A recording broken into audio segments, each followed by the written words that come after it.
Hi welcome to my kitchen.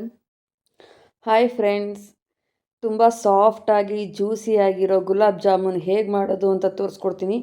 ತುಂಬ ಸುಲಭವಾಗಿ ಮಾಡ್ಬೋದು.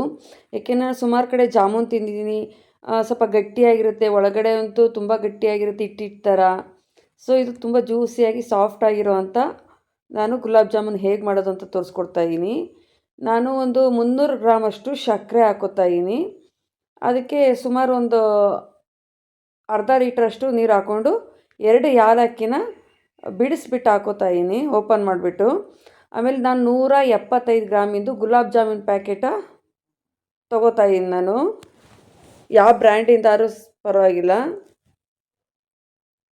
ಸೊ ತುಂಬ ಸಾಫ್ಟಾಗಿರುತ್ತೆ ಫ್ರೆಂಡ್ಸ್. ಕೆಲವ್ರದ್ದು ಹೇಗಿರುತ್ತೆ ಅಂದರೆ ಮೇಲೆ ಸಾಫ್ಟಾಗಿರುತ್ತೆ, ಒಳಗಡೆ ಗಟ್ಟಿ ಇರುತ್ತೆ. ಇನ್ನು ಕೆಲವ್ರದ್ದಂತೂ ಒಂಥರ ಮೇಲೂ ಗಟ್ಟಿ ಇರುತ್ತೆ, ಕ್ರಿಸ್ಪಿ ಇರುತ್ತೆ ಜಾಮೂನು. ಅದು ಯಾಕೆ ಹೀಗೆ ಬರುತ್ತೆ, ನಮ್ಮ ಮನೇಲಿ ಹೀಗೆ ಬರಲ್ವಲ್ಲ ಅಂತ ನಾನು ಒಂದು ಸತಿ ಮಾಡಿದ್ದೆ. ಸೊ ಏನಪ್ಪ ಅಂದರೆ ನಾವು ಹಿಟ್ಟು ಕಲಿಸ್ಕೊಳ್ತೀವೋ ಅದ್ರ ಮೇಲೆ ಡಿಪೆಂಡ್ ಆಗುತ್ತೆ ಗಟ್ಟಿಯಾಗಿ ಬರೋದು ಸಾಫ್ಟಾಗಿ ಬರೋದು ಅಂತ. ತುಂಬ ಅಂದರೆ ಗಟ್ಟಿಯಾಗಿ ಕಲಿಸ್ಕೊಳಕ್ಕೆ ಹೋಗಬಾರ್ದು. ಯಾವ ರೀತಿ ಅಂದರೆ ನಾವು ಈ ರೊಟ್ಟಿಗೆ ಕಲಿಸ್ಕೊತೀವಲ್ಲ, ಈ ಹಸಿಟ್ಟು ರೊಟ್ಟಿ ಮಾಡೋದಕ್ಕೆ ಆ ಥರ, ಇಲ್ಲಾಂದರೆ ಆ ಥರ ಅದಕ್ಕಿಂತ ಒಂದು ಸ್ವಲ್ಪ ಗಟ್ಟಿ. ಚಪಾತಿ ಹಿಟ್ಟಿನ ಕಲಿಸ್ಕೊಳಕ್ಕೆ ಹೋಗಬೇಡಿ. ಆ ಥರ ಕಲಿಸ್ಕೊಳ್ಳೋದ್ರಿಂದನೇ ಒಳಗಡೆ ಬೇಯೋದಿಲ್ಲ, ಗಟ್ಟಿಯಾಗಿರುತ್ತೆ. ಆಮೇಲೆ ನಾನು ತುಪ್ಪ ಎಲ್ಲ ಹಾಕ್ಕೊಂಡು ಮಿದ್ಕೋತಾ ಇದ್ದೀನಿ. ತುಂಬ ಸಾಫ್ಟಾಗಿ ಕಲಿಸ್ಕೋಬೇಕು. ನೋಡಿ ಎಷ್ಟು ನಾನು ಸಾಫ್ಟಾಗಿ ಕಲಿಸ್ಕೊಂಡಿದ್ದೀನಿ ಅಂತ. ಇದು ಕಲಸೇನು ತುಂಬ ಹೊತ್ತೇನು ಬಿಡೋ ಹಾಗೆ ಇಲ್ಲ. ನಾನು ಡೈರೆಕ್ಟ್ ಕಲಿಸ್ಬಿಟ್ಟು ಎಣ್ಣೆನ ಸ್ವಲ್ಪ ಸವರ್ಬಿಟ್ಟು, ನಾನು ಆಗಲೇ ನಾನು ತುಪ್ಪ ತೊಗೊಂಡಿದ್ದೀನಿ.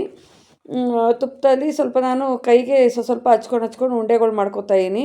ಉಂಡೆಗಳು ಈ ಗೋಲಿ ಬರುತ್ತಲ್ಲ, ಮಕ್ಕಳಾಡೋ ಗೋಲಿ, ಆ ಸೈಜ್ನಲ್ಲಿ ನಾನು ಉಂಡೆ ಮಾಡ್ಕೊತಾ ಇದ್ದೀನಿ.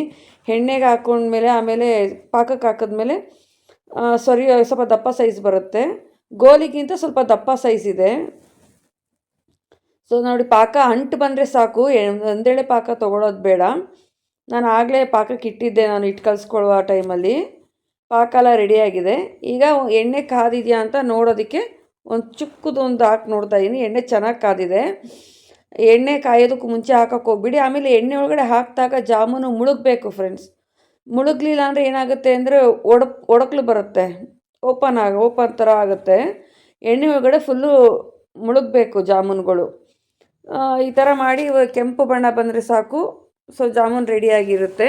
ಆಮೇಲೆ ಫ್ರೆಂಡ್ಸ್, ತುಂಬ ಈಸಿ ರೆಸಿಪೀಸ್ನ ಹೇಗೆ ಮಾಡೋದು ಅಂತ ಹೇಳ್ಕೊಡ್ತೀನಿ. ನಮ್ಮ ಚಾನಲ್ನ ಸಬ್ಸ್ಕ್ರೈಬ್ ಮಾಡೋದನ್ನ ಮರಿಬೇಡಿ. ಪಕ್ಕದಲ್ಲೇ ಬರೋ ಬೆಲ್ ಬಟನ್ನ ಟಚ್ ಮಾಡಿ ನನ್ನ ಚಾನಲ್ಗೆ ಹಾಕೋ ಫಸ್ಟ್ ವಿಡಿಯೋ ನಿಮಗೆ ಬರುತ್ತೆ. ಆಮೇಲೆ ಇದನ್ನು ಟ್ರೈ ಮಾಡಿ ಹೇಗೆ ಬಂತು ಅಂತ ಕಮೆಂಟಲ್ಲಿ ಹೇಳೋದು ಮರಿಬೇಡಿ. ಇಷ್ಟ ಆದರೆ ಒಂದು ಲೈಕ್ ಕೊಡಿ, ಫ್ರೆಂಡ್ಸು ರಿಲೇಟಿವ್ಸ್ಗೆಲ್ಲ ಶೇರ್ ಮಾಡಿ. ನೋಡಿ, ಆಗಲೇ ಚಿನ್ನದ ಬಣ್ಣ ಬಂದುಬಿಟ್ಟಿದೆ. ಈ ಟೈಮಲ್ಲಿ ಎಲ್ಲ ಎತ್ಕೊಂಡು ನಾವೇನು ಪಾಕ ಮಾಡ್ಕೊಂಡಿರ್ತೀವಲ್ಲ ಅದು ಬೆಚ್ಚಗಿದ್ರೆ ಸಾಕು. ತುಂಬ ಬಿಸಿ ಬೇಡ, ತುಂಬ ಅದು ತಣ್ಣಗಾಗೋದು ಬೇಡ. ಸೊ ಮಧ್ಯದಲ್ಲಿ ಅಂದರೆ ಮುಟ್ಟೋ ಅಷ್ಟು ಬಿಸಿ ಇದ್ದರೆ ಸಾಕು. ಅದರೊಳಗಡೆ ಹಾಕ್ಕೊಳ್ಳೋದು ತುಂಬಾ ಚೆನ್ನಾಗಿ ಬರುತ್ತೆ ಫ್ರೆಂಡ್ಸ್. ಈ ಥರ ಮಾಡಿ ನೋಡಿ. ಯಾಕೆಂದರೆ ಸುಮಾರು ಜನ ನಾನು ಟ್ರೈ ಮಾಡಿದ್ದೀನಿ, ತಿಂದು ನೋಡಿದ್ದೀನಿ. ಕ್ರಿಸ್ಪಿಯಾಗಿರುತ್ತೆ, ಇಲ್ಲಾಂದರೆ ಒಳಗಡೆ ಎಲ್ಲ ಗಟ್ಟಿಯಾಗಿರುತ್ತೆ. ಸೊ ಈ ಥರ ಒಂದು ಸತಿ ಟ್ರೈ ಮಾಡಿ ನೋಡಿ, ನಾನು ಹೇಳ್ಕೊಡೋ ರೀತಿಯಲ್ಲಿ ತುಂಬಾ ಚೆನ್ನಾಗಿ ಬರುತ್ತೆ. ಆಮೇಲೆ ನಾನು ಒಂದು ಅಗಲವಾಗಿರೋ ಪಾತ್ರೆ ತೊಗೊಂಡು ಏನು ನಾನು ಇದು ಜಾಮೂನೆಲ್ಲ ಎಣ್ಣೆಯಲ್ಲಿ ಕರೆದಿದ್ನೋ ಅದನ್ನೆಲ್ಲ ಇದರೊಳಗಡೆ ಹಾಕ್ಕೊಂಡು ಒಂದು 10 ನಿಮಿಷ ಬಿಡ್ತೀನಿ ಅಷ್ಟೇ ಫ್ರೆಂಡ್ಸ್. 10 ನಿಮಿಷದೊತ್ತಿಗೆ ಪಾಕ ಎಲ್ಲ ಹೀರ್ಕೊಂಬಿಟ್ಟಿರುತ್ತೆ. ಆಮೇಲೆ ನಾನು ಪಾಕ ಜಾಸ್ತಿ ಮಾಡಿಲ್ಲ ಫ್ರೆಂಡ್ಸ್, ಯಾಕೆ ನಮ್ಮ ಸಿಹಿ ಸ್ವಲ್ಪ ಕಮ್ಮಿ ತಿನ್ನೋದ್ರಿಂದ ಅದು ಪಾಕ ಯಾರೂ ಕುಡಿಯೋಲ್ಲ. ಅದೇನಪ್ಪ ಅಂದರೆ ಒಂದು ಸ್ವಲ್ಪ ಇರೋದು ನಮ್ಮ ಯಜಮಾನ್ರು ಮತ್ತು ನನ್ನ ಮಗಳಿಗೆ ಬೇಕು, ಅವ್ರಿಗೆ ಮಾತ್ರ ಒಂದು ಸ್ವಲ್ಪ ಉಳಿಯೋಂಗೆ ಮಾಡ್ಕೊಂಡಿದ್ದೀನಿ. ನನ್ನ ಮಗನಿಗೆ ಬರೀ ಜಾಮೂನ್ ಮಾತ್ರ ಇಷ್ಟ ಆಗುತ್ತೆ, ಪಾಕ ಎಲ್ಲ ಇಷ್ಟ ಆಗಲ್ಲ. ಸೊ ರುಚಿಕರವಾದ ಮೃದುವಾಗಿರುವಂಥ ಜಾಮೂನ್ ನಿಮಗಾಗಿ. ಸೊ ಒಂದು ಸತಿ ಟ್ರೈ ಮಾಡಿ. ಎಲ್ಲಿ ಮಿಸ್ಟೇಕ್ ಮಾಡ್ತಾಯಿದ್ದೀರಾ ಅಲ್ಲೆಲ್ಲ ಸರಿ ಮಾಡ್ಕೊಳ್ಳಿ. ನಾವು ಕಲಿಸೋ ಹದ ಮಾತ್ರ ಮುಖ್ಯ ಆಗುತ್ತೆ. ತುಂಬ ಸಾಫ್ಟಾಗಿರೋ ಜಾಮೂನ್ ಬೇಕು ಅಂದರೆ ಒಂದು ಸತಿ ನಾನು ಹೇಳ್ಕೊಡೋ ರೀತಿಯಲ್ಲಿ ಮಾಡಿ. ಎಲ್ಲರಿಗೂ ತುಂಬ ಇಷ್ಟ ಆಗುತ್ತೆ. ಸಾಫ್ಟಾಗಿ ಜ್ಯೂಸಿಯಾಗಿ ರುಚಿಕರವಾದ ಗುಲಾಬ್ ಜಾಮೂನ್ ನಿಮಗಾಗಿ ಒಂದು ಸತಿ ಟ್ರೈ ಮಾಡಿ ಫ್ರೆಂಡ್ಸ್, ತುಂಬ ಇಷ್ಟಪಡ್ತೀರಾ. ನೋಡಿ, ಕೈಯಲ್ಲಿ ಎತ್ಕೊಂಡ್ರೂ ಪೀಸ್ ಆಗಲ್ಲ. ಸ್ಪೂನಲ್ಲೂ ಕೂಡ ನೀಟಾಗಿ ಓಪನ್ ಮಾಡ್ಬೋದು, ಒಳಗಡೆ ಜ್ಯೂಸಿ ಹಂಗೆ ಇರುತ್ತೆ. ಸೊ ಒಂದು ಸತಿ ಟ್ರೈ ಮಾಡಿ. ಇಷ್ಟೊತ್ತು ನನ್ನ ವಿಡಿಯೋ ನೋಡಿದ್ದಕ್ಕೆ ತುಂಬ ಧನ್ಯವಾದಗಳು ಫ್ರೆಂಡ್ಸ್.